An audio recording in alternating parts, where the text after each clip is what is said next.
Thrissur പന്നിത്തടത്ത് KSRTC ബസ്സും മീൻ ലോറിയും തമ്മിൽ കൂട്ടിയിടിച്ചാണ് ഈ അപകടമുണ്ടായത്. ബസ് ഡ്രൈവറും കണ്ടക്ടറും ഉൾപ്പെടെ 12 പേർക്ക് പരിക്കേറ്റിട്ടുണ്ട്.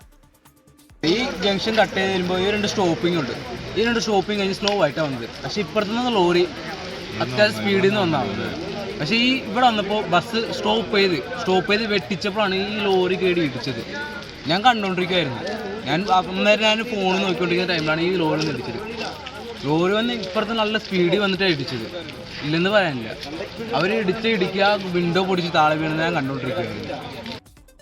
അമൽ സുരേന്ദ്രൻ തുടരുന്നുണ്ട്. അമൽ, ഈ അപകടം എങ്ങനെ എന്നാണ് ഇപ്പോൾ ദൃക്സാക്ഷികൾ ഉൾപ്പെടെ പറയുന്നത്? അമൽ, ഉന്മേഷ്, ഇന്ന് പുലർച്ചെ 1:30 കൂടിയാണ് ഈ ഒരു അപകടം ഉണ്ടാകുന്നത്.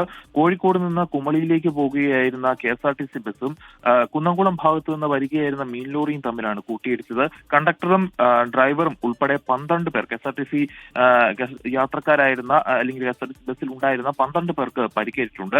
ഈ പരിക്കേറ്റവരെയെല്ലാം ഇപ്പോൾ കുന്നംകുളം ആശുപത്രിയിൽ പ്രവേശിപ്പിച്ചിരിക്കുകയാണ്. ഇതിൽ ഡ്രൈവറുടെ നില കുറച്ച് ഗുരുതരമാണ് എന്നാണ് നമുക്ക് മനസ്സിലാക്കാൻ സാധിക്കുന്നത്. ബാക്കി യാത്രക്കാർക്കാർക്കും ഗുരുതരമായിട്ടുള്ള പരിക്കുകൾ ഉണ്ടായിട്ടില്ല.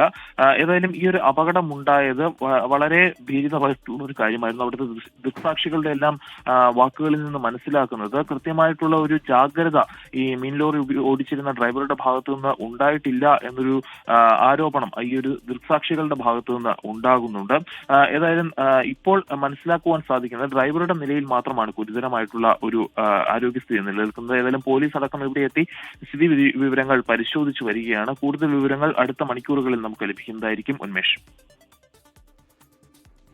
ശരി. കുന്നംകുളത്താണ് ഈ അപകടം ഉണ്ടായത്. ബസ്സും ലോറിയും കൂട്ടിയിടിച്ചാണ് അപകടം. 12 പേർക്ക് പരിക്കുണ്ട്. ഈ ഡ്രൈവറുടെ പരിക്ക് ഗുരുതരമാണ് എന്നാണ് അമൽ സുരേന്ദ്രൻ ഇപ്പോൾ അറിയിക്കുന്നത്.